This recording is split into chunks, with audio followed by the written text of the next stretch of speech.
কিরে 100 টাকা কয়দিন পরবি? তরিকুল, আমার শার্টটা দিও। এই শার্টটা তো অনেকদিন ধরে পরতেছেন, শার্টটা কি আপনার খুব প্রিয়? খুব যত্ন করে রাখবে শার্টটা। তোমার যখন চাকরি হবে, অফিসের প্রথম দিন আমি শার্টটা পরে যাব। বাবা, আমি বের হচ্ছি। কোথায় যাচ্ছিস? আমার থিয়েটারে একটা শো আছে, ওখানে যাচ্ছি। শোন মা, এই সপ্তাহের মধ্যেই তোকে ছেলে পক্ষ দেখতে আসবে। আমার মনে হয় এখন আর কোনো শো টোকে অ্যাটেন্ড না করাই ভালো। বাবা, আমি তো তোমাকে অনেকবার জহিরের কথা। স্টপ, খবরদার আমার সঙ্গে কোনো তর্ক করবে না। আমি যা বলছি সেটাই শুনবি। আর বিয়ের আগে মেয়েদের বাইরে বাইরে বেশি ঘোরা ঠিক না। রাজান রে, আমি মরার আগে তোর বিয়াটা দিয়ে দিতে চাই। আমি তোর জন্য একটা সুন্দর মেয়ে পছন্দ করছি। মেয়েটার নাম আছে, 5 ওয়াক্ত নামাজ পড়ে। তোমার আমি বলছি যে আমি একটা মেয়েকে পছন্দ করি, তার সাথে আমার সম্পর্ক আছে, আমি বিয়ে করলে তারই বিয়ে করি। ওই নাটক ফাটক করা মেয়েটা, হ্যাঁ, নাটক ফাটক করা তো হারাম কাজ। ওই মেয়েটার আমার একদম পছন্দ না। এসব তোমার ভ্রান্ত ধারণা। আর আমি একটু কাজে বসলি, তোমার এসব কথা মনে পড়ে। এসব নিয়ে আমার কথা বলতে ভালো লাগতেছে না। যাও এখন, যাও। আমার মরা মুখ দেখলি তখন তোর ভালো লাগবে। মা রেনু, জি বাবা। আগামী পরশু সকালে তোকে ছেলে পক্ষ দেখতে আসবে, রেডি থাকিস মা।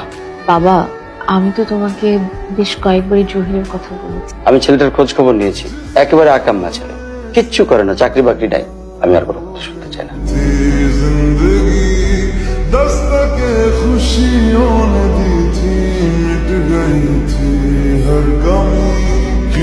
জহির, আজকে আমি একটা সিদ্ধান্ত নিয়ে বাসা থেকে বের হয়ে আসছি। আজকে ছেলে পক্ষ আমার বাসায় আমাকে দেখতে আসার কথা। আমি তোমাকে ভালোবাসি জহির, আমি তোমাকে ছাড়া থাকতে পারবো না। আমি তোমার সাথে থাকি। আমি যদি একটা কথা বলি, তুমি রাখবা? বলো। রাখো। আজকে বিয়ে করো আমাকে। কি? আজকে বিয়ে করো আমাকে। আমার মানে আজকেই? হ্যাঁ, আজকে। ঠিক আছে, চলো। আমাদের বাড়ি যাওয়ার আগে বাবার কাছে অন্তত একটা কল করা উচিত। আমার মনে হয় আমাদের ভুল হিসেবে উনি ক্ষমা করে দিবেন। হ্যালো বাবা। হ্যাঁ, এই কোথায় রে তুই? এতক্ষণ কোথায় বাইরে গেল তুই? বাবা, আমি জহিরকে বিয়ে করে ফেলেছি। হ্যাঁ, জহির মানে ওই বেকার ছেলেটা? ওকে তুই বিয়ে করে ফেলেছিস? কি বলছিস এসব? ওই ছেলেকে আমি কোনোদিন মেনে নেব না। তোর জন্য এই বাড়ির দরজা চিরদিনের জন্য বন্ধ হয়ে গেল। এই বাড়ির পক্ষ তুই হবি না।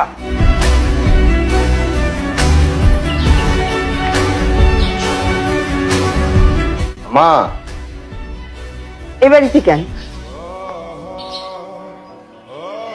আমরা বিয়ে করছি। কি করলি তুই? তুই এই মায়ারে বিয়ে করছস? আমারে না জানাই বিয়ে করছস? হ্যাঁ, কোনদিন তোর ভালো হইব না কয়ে দিলাম, কোনদিন ভালো হইব না। এই মুখ পুরি ঘরে আগুন লাগাইবো। আমি কেন তোরে পেটে ধরছিলাম? কেন পেটে ধরছিলাম? তুই এই মুখ পুরি নিয়ে আমার ঘরে ঢুকতে পারবি না। আমি বলে দিলাম, এটাই আমার শেষ কথা। আমার ফুফু পৃথিবীর সব মায়া নিয়ে জন্মাইছে না মা? মুখটার মধ্যে এত মায়া, এত মিষ্টি। আসলে হাতে পাতে ফুকুরে কিছু করবি না, মাই তো রাগ করবো। পছন্দ মতো বিয়ে করি নাই বলে তার মাথা নষ্ট হয়ে গেছে। সামলাও তো।